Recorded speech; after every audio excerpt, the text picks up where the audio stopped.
25শে বৈশাখ আমি একটা স্বরচিত একাঙ্ক নাটক করতে চাই। 25শে বৈশাখ স্বরচিত একাঙ্ক নাটক করবেন?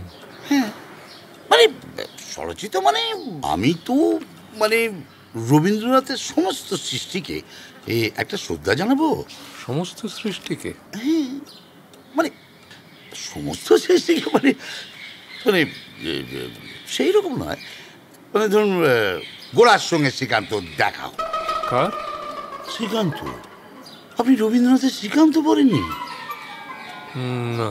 এই দেখুন, তাহলে কি করে বোঝাই? ধরুন পর্দা পড়ে গেছে, এমন সময় মঙ্গল দ্বীপ জেলে এই গানটা বেজে উঠবে।